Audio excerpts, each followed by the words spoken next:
साथी जल जंगल जमीन का बचना बहुत जरूरी है, इसीलिए अंधे विकास से लड़ना बहुत जरूरी है। ये गीत उत्तराखंड के जाने माने जन कवि बल्ली सिंह चीमा का है, जिन्हें हम प्यार से बल्लीदा कहते हैं। आज यानी 2 सितंबर को बल्लीदा का जन्मदिन है। बात बोलेगी की ओर से बल्लीदा को जन्मदिन की हार्दिक शुभकामनाएं। हम जब भी जल जंगल जमीन को बचाने की बात करते हैं, अंधे विकास का विरोध करते हैं, तो हमें विकास विरोधी कहा जाता है। जब हम कहते हैं कि आज पहाड़ जिस तरह से चारों ओर से आपदाओं से घिरा हुआ है, इसका एक कारण तुम्हारा अंधा विकास भी है, तो हमसे सवाल किए जाते हैं कि क्या फलां सन में भूस्खलन नहीं हुआ था, या फलां सन में आपदा नहीं आई थी। बिल्कुल आई थी भाई, फलां सन में भी आपदा आई थी, लेकिन तब की आपदा की प्रकृति और आज आ रही आपदाओं की प्रकृति को ध्यान से देखेंगे तो आपको फर्क नजर आएगा। इस वीडियो में हम तब और अब की प्राकृतिक आपदाओं के इस फर्क को समझने की कोशिश करेंगे। क्योंकि मैं अभी आपदाग्रस्त बोसकेदार छेनागाड़ क्षेत्र से लौटा हूं, तो कल की वीडियो से आगे की जानकारी भी हम इस अंक में साझा करने वाले हैं। वीडियो अंत तक देखकर मेरा सहयोग करेंगे, ऐसी उम्मीद मैं आपसे जरूर करूंगा।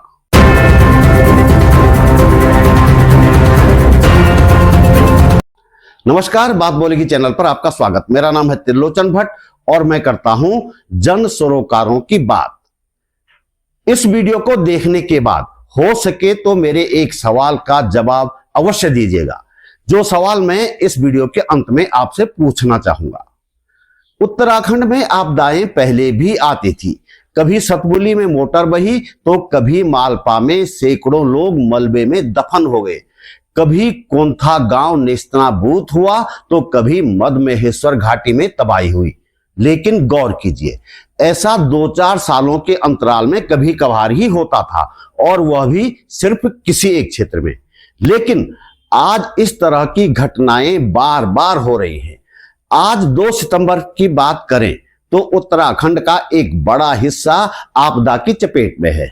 याद कीजिए, इसी बरसात में पहले यमुनोत्री रोड पर सिलाई बैंड हादसा हुआ, फिर पूरा धराली खत्म हो गया, पौड़ी के सेंजी बुरासी गांव में जनहानि हुई, और अब थराली, नंदानगर, छेनागाड़, बागेश्वर और भी कई जगहों पर आपदा जैसी स्थिति बनी हुई है। इन हालात के लिए जलवायु परिवर्तन तो जिम्मेदार है ही, अंधा विकास भी बराबर का जिम्मेदार है।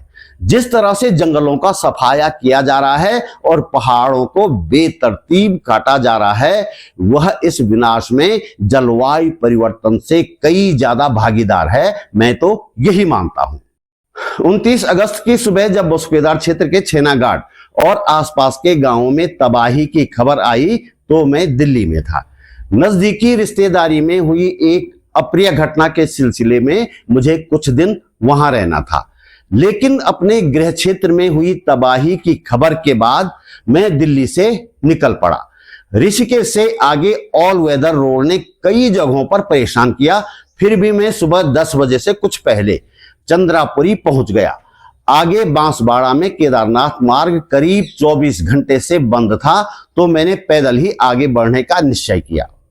ये सामने चंद्रापुरी का पुल है, और यहाँ से हम लोग जब पैदल जाते थे तो यहाँ ये नदी पार करके, पुल पार करके, और ऊपर ये जो सबसे ऊंची आप पहाड़ी देख रहे हैं, इससे भी पीछे इतना ही और हम चल के अपने गांव पहुंचते थे।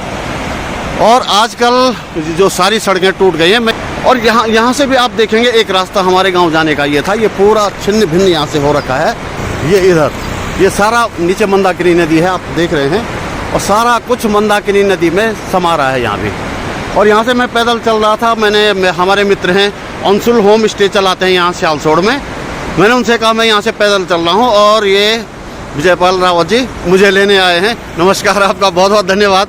दोस्त आपके जैसे हो और आप मुझे लेने यहाँ तक आए। आपके यहाँ तो बहुत भीड़ हो गई, क्योंकि आगे कब से बंद है राव जी? ये कल 10 बजे से स्लाइडिंग हुआ था, 10 बजे सुबह, कल सुबह। अच्छा। और बहुत ज़्यादा था मलबा। हाँ। शाम तक खुला, फिर बारिश के कारण उसमें वो गाड़ियाँ नहीं चढ़ पाई, तो ये अभी तक वहाँ अभी हम आगे जाएंगे हाँ। तो पूरा लाइन लगी हुई है।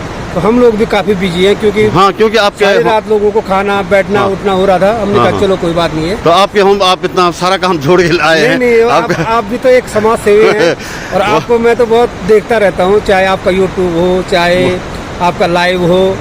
अंशुल होम स्टे में मुझे केदारनाथ क्षेत्र के पूर्व विधायक मनोज रावत मिल गए। नेता होने से पहले वे एक पत्रकार के रूप में मेरे मित्र हैं, लिहाजा उनके साथ मैं उस तरह से अनकंफर्ट नहीं होता जितना आमतौर पर किसी नेता के साथ हो जाता हूं।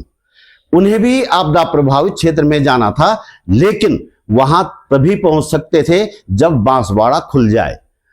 अब मैं आश्वस्त था कि जैसे वे जाएंगे वैसे ही उनके साथ मैं भी चला जाऊंगा, उनके पीछे लदकर, उनकी गाड़ी में लदकर। बांसवाड़ा खुलने की कोई उम्मीद दूर दूर तक नजर नहीं आ रही थी। ऐसे में हमने एक वैकल्पिक रास्ता चुना। हम वापस अगस्त्यमुनि की तरफ गंगानगर गए। यहां मंदाकिनी का पुल पार करके LNT रोड से हाट गांव के एक छोर पर पहुंच गए। हाट गांव के दूसरे छोर पर एक दूसरी सड़क आती है और हाट गांव को पैदल ही चलना पड़ता है, तो हमने वो पैदल पार किया। मनोज रावत जी का पंजा फ्रैक्चर हो रखा है, तो उन्हें एक बाइक में बिठाकर गांव की गलियों से, हाट गांव की गलियों से पार करवाया गया, दूसरी सड़क तक पहुंचाया गया। बांसवाड़ा का रास्ता बंद है और मैं यहाँ से हाट गांव से बीच से होकर निकल रहा हूँ और ये बाइक वाले इस तरह से वहाँ से आ रहे हैं और ये पूर्व विधायक केदारनाथ क्षेत्र हैं, ये बाइक से ये पार कर रहे हैं, आपदाग्रस्त क्षेत्र में पहुंचने की कोशिश कर रहे हैं। तो कोशिश करता हूं मैं भी आगे बढ़ने की, इनके साथ देखता हूं। हाट गांव और दूसरी तरफ केदारनाथ रोड के बीच मिसिंग लिंक के तहत एक पुल कांग्रेस सरकार ने पास करवाया था। उस पर काम भी शुरू हुआ था, लेकिन अब पिछले कई सालों से इस पुल का काम बंद है। सामने गबनी गांव है और ये केदारनाथ रोड है, गबनी गांव से होके जो आगे जा रहा है। और ये जो पुल निर्माणाधीन आधा बना हुआ पुल आप देख पा रहे हैं, ये पुल गबनी गांव से इधर यहाँ जहाँ हम खड़े हाट, यहाँ मिलना था और फिर हाट से जो है ये रोड जानी थी सीधे ऊपर बसुकेदार तक। और यदि ये पुल बन चुका होता तो बांसवाड़ा बंद होने के बाद आज हमें इस तरह से पैदल और किसी तरह से यहाँ से न गुजरना पड़ता। इस पुल से हम आसानी से गाड़ी से या कैसे भी वहाँ पहुँच सकते थे।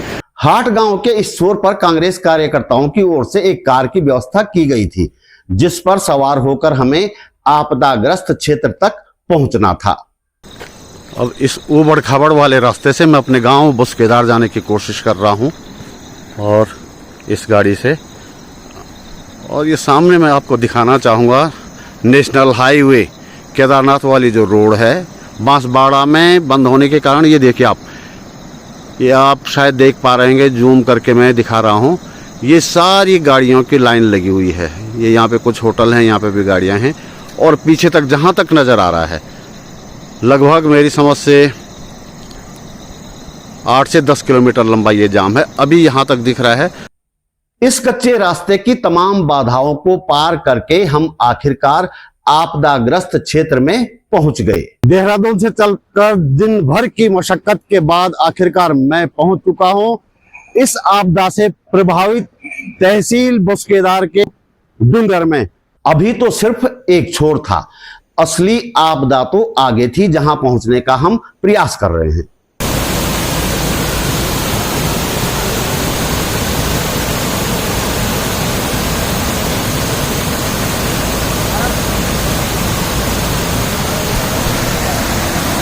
ये डूंगर का बड़े वगैरह मैंने पार किया है और हम आगे जाने की कोशिश कर रहे हैं। देखते हैं हम लोग कहाँ तक पहुँच पाते हैं और कितनी तबाही आपको दिखा पाते हैं। मुझे बताया गया कि 8 नहीं 9 लोग लापता हैं। इनमें 4 नेपाली मजदूर हैं, एक JCB ऑपरेटर जो बिजनौर का था, एक युवक हल्द्वानी का जो छेनागाड़ में एक दुकान में काम करता था, एक मेडिकल स्टोर चलाने वाला फार्मासिस्ट और 3 स्थानीय निवासी इन लोगों में शामिल थे जो लापता हुए हैं। लापता JCB ऑपरेटर को ढूंढने बिजनौर से उसके परिवार के कुछ लोग आए हुए हैं। क्या है यहाँ पर? हम जिला बिजनौर, गांव भगोता, हाँ। थाना शेरकोट। तो यहाँ किसको ढूंढ रहे हैं आप लोग? हमारा भाई अरविंद यहाँ ऑपरेटर था मशीन पे, जेसीबी पे, जेसीबी पे, जो लापता है हाँ, शायद। जो लापता है उसका हाँ। हमें परसों से सूचना मिली थी। हाँ। तो कल से हम चले थे, बीच में रास्ता बंद था। हाँ। अब इस समय तक यहाँ पहुँचे हैं। अच्छा। तो मालिक से पता करा, मालिक कुछ बताता नहीं। अच्छा। अब यहाँ मालिक कौन था? मालिक देहरादून का है। देहरादून का है। हाँ, यहाँ दूसरा ऑपरेटर एक अरुण है। हाँ। अरुण ने बताया कि और जो उसके साथ काम करता अरुण था। जो उसके साथ काम करता था, हाँ हाँ उसने बताया कि जेसीबी तो उधर खड़ी है। हाँ। जहाँ वो कमरा था वहाँ से जो है सब तहस नहस हो गया। वहाँ कुछ पता तो उसका है नहीं। आपदा के बाद यहाँ सब कुछ अस्त व्यस्त है। स्थानीय लोग खुद को संभालने का प्रयास कर रहे हैं। निरीक्षण करने या दूसरे कामों से जो सरकारी कर्मचारी यहाँ आ रहे हैं, उनके खाने और रहने तक की कोई व्यवस्था नहीं हो पा रही है। आरएसएस वालों ने कुछ वीडियो डाले हैं सोशल मीडिया पर, और उनमें दावा किया जा रहा है कि आरएसएस की तरफ से क्षेत्र में राशन बांटी जा रही है, राहत कार्य किए जा रहे हैं। लेकिन इस पूरे इलाके में कहीं भी कोई आरएसएस वाला नहीं दिखा। किसी को दिखा हो तो बताना। बड़ेत में कर्मचारियों और दो से आने जाने वालों के लिए खाने पीने की व्यवस्था की गई है, रहने की व्यवस्था ये लोग कर रहे हैं। लेकिन ये व्यवस्था संघ या बीजेपी की ओर से नहीं, कांग्रेस कार्यकर्ताओं की ओर से की गई है।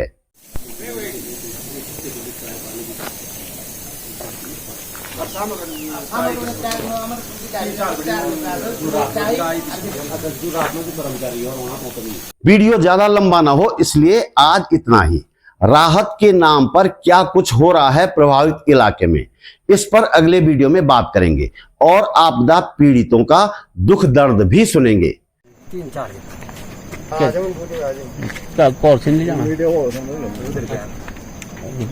वर्तमान प्रधान जी से प्रधान जी ना हाँ। हैं? अच्छा। शासन प्रशासन भी चकन पहले बोलना होगा और देहरादून भी छोड़ने त्यांनी मना कुजड़ लगी बारकती लगी है ना।